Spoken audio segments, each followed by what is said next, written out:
Hello students, स्वागत है आप सभी का हर्षित शर्मा 9 10 10 के यूट्यूब चैनल पर। मैं हूं Harshit and this is next video of this important MCQ series for class 10 boards 2026।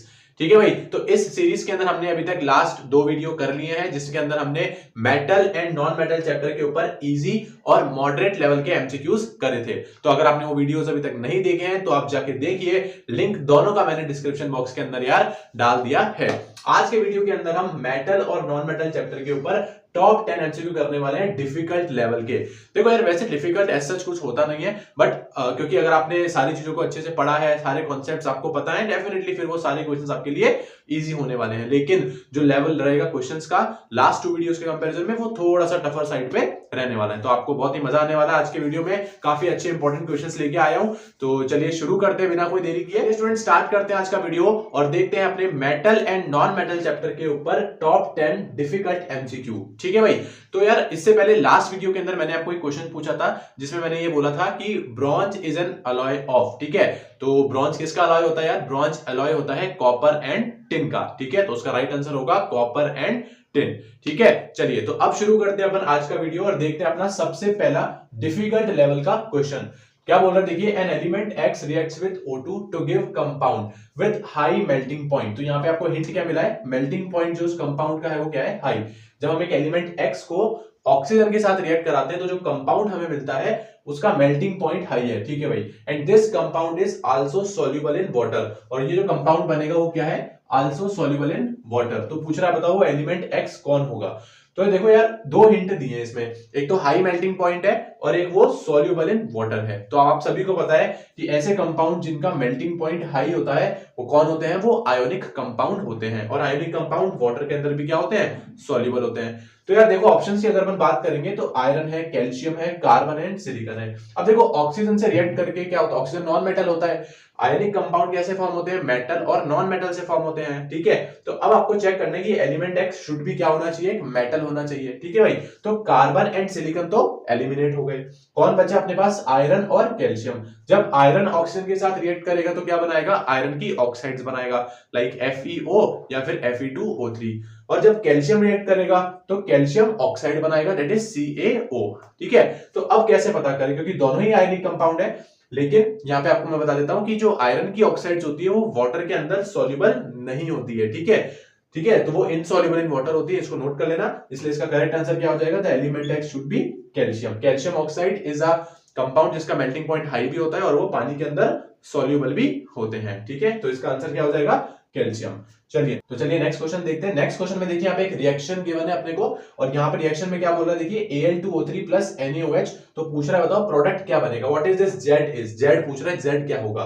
तो यार आपको पता है Al2O3 जो होती है वो कैसी ऑक्साइड होती है? वो एम्फोटेरिक ऑक्साइड होती है।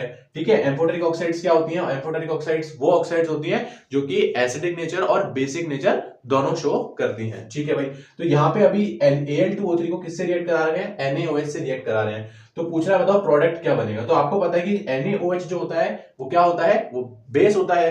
तो इस वाली रिएक्शन के अंदर जो एल्यूमिनियम ऑक्साइड है वो किसकी तरह बिहेव कर रहा है? एसिड की तरह बिहेव कर रहा है। तो एसिड प्लस बेस क्या मिलेगा मुझे? Salt plus water. तो यहाँ पे आपको इस रिएक्शन को याद रखना है, बिकॉज यहाँ पे जो प्रोडक्ट बनेगा वो बनता है सोडियम एल्यूमिनेट। क्या प्रोडक्ट बनता है? सोडियम एल्यूमिनेट, और उसका फॉर्मूला होता है NaAlO2। ये रिएक्शन आपको याद रखनी है, इंपॉर्टेंट रिएक्शन है। सोडियम एल्यूमिनेट विल फॉर्म जब सोडियम हाइड्रोक्साइड को रिएक्ट कराते हैं एल्यूमिनियम ऑक्साइड के साथ। तो करेक्ट आंसर होगा ऑप्शन नंबर सी, NaAlO2। इसका नाम होता है सोडियम एल्यूमिनेट। चलिए अब नेक्स्ट क्वेश्चन देखते हैं। Which of the following metal does not corrode easily? देखो ये भी अच्छा क्वेश्चन है। यहां पूछा है कि इनमें से कौन सा जो मेटल है वो इजीली कोरोड नहीं हो पाएगा। तो अब आप मुझे बताइए कौन से मेटल होते हैं जो इजीली कोरोड नहीं हो पाते? देखो, वो मेटल्स होते हैं जो कि लीस्ट रिएक्टिव होते हैं या फिर वो चीजों से रिएक्ट नहीं करते हैं। तो आपको इसमें से ये पहचानना है कि इनमें से सबसे लीस्ट रिएक्टिव एलिमेंट कौन है। तो आंसर क्या हो जाएगा इसका? गोल्ड। ठीक है, गोल्ड, सिल्वर, ये सब जो होते हैं क्या होते हैं? लीस्ट रिएक्टिव मेटल होते हैं और इसलिए ये जो होते हैं इजीली कोरोड नहीं होते हैं। ठीक है भाई, तो ये थे कुछ क्वेश्चन। चलिए अब चलते हैं नेक्स्ट क्वेश्चन। चलिए स्टूडेंट्स, अब देखते हैं क्वेश्चन नंबर 4। देखिए क्या बोल रहे हैं क्वेश्चन के अंदर, which of the following metal can be extracted bye electrolytic reduction? तो यार इलेक्ट्रोलाइटिक रिडक्शन इसके लिए आपको आना चाहिए। तो इलेक्ट्रोलाइटिक रिडक्शन में हम क्या करते हैं, जो हमारे हाई रिएक्टिव मेटल्स होते हैं, ठीक है, जो हमारे हाई रिएक्टिव मेटल्स होते हैं, जैसे सोडियम हो गया, पोटेशियम हो गया, कैल्शियम हो गया, मैग्नीशियम हो गया, एल्यूमिनियम हो गया, इनके अंदर हम क्या करते हैं, अगर हमारे को यहाँ से इंप्योरिटी हटानी होती है इनमें से, तो हम क्या करते हैं, डायरेक्टली इनको इलेक्ट्रिसिटी पास कर देते हैं, या फिर हम डायरेक्टली इलेक्ट्रोलाइटिक रिडक्शन करके क्या करते हैं, इनको एक्सट्रैक्ट कर लेते हैं। ठीक है, तो हाई रिएक्टिव मेटल्स के साथ तो हम डायरेक्टली क्या कर लेते हैं, इलेक्ट्रोलाइटिक रिडक्शन कर लेते हैं, लेकिन जो लो रिएक्टिव एलिमेंट्स होते हैं उनके में फिर हम जाके क्या करते हैं, कैल्सिनेशन, रोस्टिंग, है ना, फिर उनका रिडक्शन करते हैं, इलेक्ट्रोलाइटिक रिफाइनिंग भी करते हैं। तो यहाँ पे आपसे पूछा है कि इलेक्ट्रोलाइटिक रिडक्शन किसका होगा, कौन से मेटल का होगा, तो आपको इसमें पहचानना है कि कौन सा मेटल हाईली रिएक्टिव है। तो आप इन चार ऑप्शन में से पहचानिए, कॉपर, जिंक, मैग्नीशियम और आयरन। तो मैग्नीशियम इन सब में से हाईली रिएक्टिव एलिमेंट होता है, और हाई रिएक्टिव एलिमेंट्स का या हाई रिएक्टिव मेटल का हम डायरेक्टली क्या कर लेते हैं, इलेक्ट्रोलाइटिक रिडक्शन करके एक्सट्रैक्ट कर लेते हैं।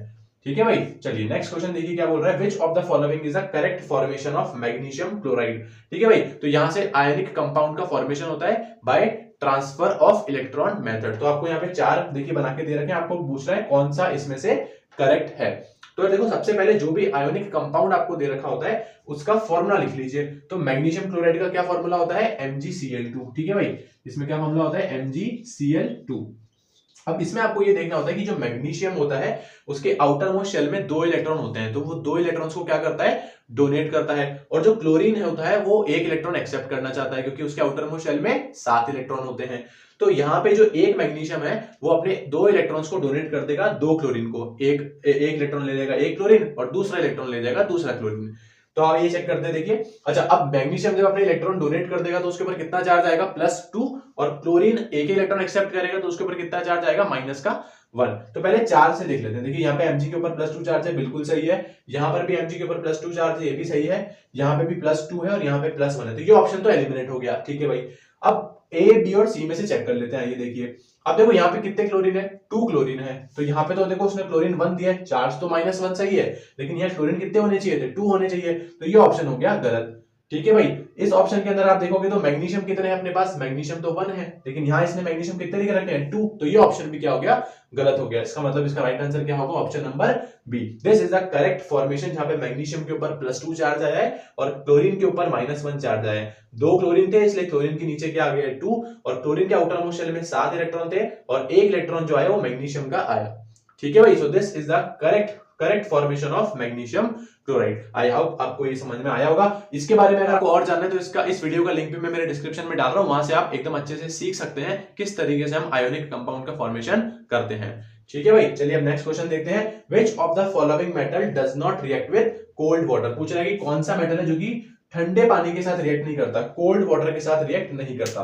तो देखो यहाँ पे अगर अपन बात करें, डिफरेंट मेटल्स पानी के साथ रिएक्ट करते हैं अलग अलग तरीके से, तो जिसमें सोडियम हो गया, पोटेशियम हो गया, कैल्शियम हो गया। ठीक है, ये कोल्ड वाटर के साथ रिएक्ट करते हैं। मैग्नीशियम जो होता है वो हॉट वाटर के साथ रिएक्ट करता है। इसके अलावा एल्यूमिनियम, जिंक और आयरन ये पानी की स्टीम फॉर्म में रिएक्ट करते हैं। और इसके अलावा अगर बात करें, कॉपर हो गया, लेड, गोल्ड, सिल्वर, ये पानी के साथ रिएक्शन नहीं करते हैं। तो पानी की रिएक्शंस बहुत इंपॉर्टेंट है, सारे मेटल्स की मैंने आपको बता दी है। तो इस क्वेश्चन में पूछा है कि कौन सा मेटल कोल्ड वाटर के साथ रिएक्ट नहीं करेगा, तो सोडियम, पोटेशियम और कैल्शियम ये तीनों मेटल ठंडे पानी के साथ रिएक्ट करते हैं, इसलिए इसका आंसर क्या हो जाएगा, मैग्नीशियम, क्योंकि मैग्नीशियम रिएक्ट करता है हॉट वाटर के साथ। क्लियर है भाई, तो चलिए नोट करिए सबको। अब चलते हैं नेक्स्ट क्वेश्चन की। नेक्स्ट क्वेश्चन देखिए क्या बोल रहा है। Next question, question number 7, which of the following is not correct for ionic compound. ठीक है भाई, आयोनिक कंपाउंड के लिए इन 4 स्टेटमेंट में से कौन सा स्टेटमेंट इनकरेक्ट है। चलिए देखते हैं। They have high melting point and boiling point. Yes, ये तो करेक्ट स्टेटमेंट है कि जो आयनिक कंपाउंड होता है उनका मेल्टिंग पॉइंट और बॉइलिंग पॉइंट क्या होता है, हाई होता है, तो this is the correct statement. ठीक है, they are soluble in water, ये भी स्टेटमेंट सही है, ionic compounds are soluble in water, बिल्कुल सही स्टेटमेंट है। थर्ड स्टेटमेंट क्या है, they conduct electricity in solid state, ये स्टेटमेंट जो है इनकरेक्ट स्टेटमेंट है। क्यों इनकरेक्ट स्टेटमेंट है भाई, बिकॉज आयोनिक कंपाउंड जो होते हैं वो इलेक्ट्रिसिटी कंडक्ट करते हैं कौन सी स्टेट में, मॉल्टन स्टेट में, एक्वस स्टेट में इलेक्ट्रिसिटी कंडक्ट करते हैं, सॉलिड स्टेट में कंडक्ट नहीं करते। इसका क्या रीजन है, बिकॉज सॉलिड स्टेट में उनके पास फ्री आयंस नहीं होते हैं, दैट इज व्हाई वो सॉलिड स्टेट में कंडक्ट नहीं करते हैं। लिक्विड स्टेट में या एक्वस स्टेट में वो कंडक्ट करते हैं। ठीक है भाई, तो this is the wrong statement and correct answer of this question. Fourth statement भी एकदम सही बोल रहा है, देखिए they have strong intermolecular force of attraction, ये भी एकदम करेक्ट स्टेटमेंट है, तो इसका आंसर हो गया ऑप्शन नंबर सी। ठीक है भाई, चलिए नेक्स्ट क्वेश्चन देखिए। Which of the following reaction is not correct. तो यहाँ पे आपको 4 रिएक्शन दे रखी है और पूछ रहा है कि कौन सी रिएक्शन जो है वो करेक्ट नहीं है। तो देखिए ऐसी रिएक्शंस में आप देख रहे हैं तो सब में आपने क्या किया है, ऑक्साइड को कार्बन से रिएक्ट किया है। यहाँ पे सोडियम की ऑक्साइड को किया है, या कॉपर की है, या आयरन की, और या जिंक की ऑक्साइड को हमने कार्बन के साथ रिएक्ट करके उनको मेटल्स में कन्वर्ट किया है। तो यहाँ पे हम बेसिकली करते क्या है, with the help of carbon हम हमारी जो ऑक्साइड्स जो हमने फ्रॉम कैल्सिनेशन और फ्रॉम रोस्टिंग के थ्रू जो हम हमारी ऑक्साइड्स को बनाते हैं उसका हमने रिडक्शन किया with the help of carbon. तो कैल्सिनेशन और रोस्टिंग वाला जो मेथड होता है वो हम कौन से मेटल्स के लिए यूज करते हैं, फॉर लो रिएक्टिव मेटल्स। ठीक है भाई, तो यहां से अगर आप देख पा रहे होंगे तो पूछ रहा है कौन सी रिएक्शन गलत है। तो यार देखो सोडियम की अगर अपन बात करें तो सोडियम क्या होता है, एक हाईली रिएक्टिव मेटल होता है, और सोडियम को हमको अगर एक्सट्रैक्ट करना है उसकी ऑक्साइड से तो हम उसका क्या कर लेते हैं, डायरेक्टली इलेक्ट्रोलाइटिक रिडक्शन कर लेते हैं। ठीक है, तो कार्बन से थोड़ी ना करना होता है, ये तो लो रिएक्टिव एलिमेंट्स के लिए होता है, मेटल्स के लिए होता है। तो इसका करेक्ट आंसर क्या हो गया, option number A, because this is a wrong equation. यहाँ पे हम सोडियम ऑक्साइड से डायरेक्टली सोडियम बना लेते हैं with the help of electrolytic reduction. यहां हमारे को उसको कार्बन से रिडक्शन करने की जरूरत नहीं होती है। Rest all the three options are absolutely correct. ये रिएक्शंस याद भी रखना इंपॉर्टेंट है एग्जाम के लिए। ठीक है, तो क्वेश्चन नंबर 8 का आंसर हो गया ऑप्शन नंबर ए। चलिए नेक्स्ट क्वेश्चन देखते हैं, question number 9, bauxite is an ore of. ठीक है, तो पूछ रहे कि बॉक्साइट जो है वो किसकी ओर है। ठीक है भाई, तो बॉक्साइट जो होती है वो होती है Al2O3। ठीक है भाई, एल्यूमिनियम की ओर होती है Al2O3 उसका फार्मूला होता है। तो इसका आंसर क्या हो गया, एल्यूमिनियम, ऑप्शन नंबर बी। ठीक है भाई, लास्ट क्वेश्चन क्या है देखिए, amalgam is an alloy of, very very important है। अमलगम जो होता है उसमें क्या होता है, मर्क्यूरी का अलॉय होता है। मर्क्यूरी के साथ में आप कुछ भी मिला देंगे तो वो किसका अलॉय हो जाता है, वो होता है अमलगम। ठीक है भाई, so this is the right answer, option number C of question number 10। तो ये थे हमारे टॉप 10 डिफिकल्ट लेवल के questions from metal and non metals. I hope आपने सारे क्वेश्चंस किए होंगे, आपको सारे क्वेश्चंस करने में मजा आया होगा। सो ये हमने मेटल एंड नॉन मेटल के ऊपर इजी लेवल के, मॉडरेट लेवल के और डिफिकल्ट लेवल के सारे क्वेश्चंस कवर कर लिए हैं। ठीक है guys, this is very important video. ये जो तीनों वीडियो मैंने बनाए हैं ये बहुत ही इंपॉर्टेंट है और यहां से डायरेक्टली आपको एग्जाम में क्वेश्चंस मिलने वाले हैं। ठीक है, सो this is it from the video. अब नेक्स्ट वीडियो के अंदर हम नेक्स्ट सीरीज या फिर नेक्स्ट चैप्टर के ऊपर हम एमसीक्यू करने वाले हैं। तो कैसा लगा आपको वीडियो अच्छा लगा हो तो लाइक करो, अपने फ्रेंड्स को ज्यादा से ज्यादा शेयर करो ताकि वो सभी इस एमसीक्यू क्वेश्चंस को देखें और अपना मैक्सिमम स्कोर कर पाए। तो मिलते हैं अगले वीडियो में एक नए चैप्टर के साथ, नए चैप्टर्स के एमसीक्यू के साथ। तब तक के लिए पढ़ाई करते रहिए। All the very best.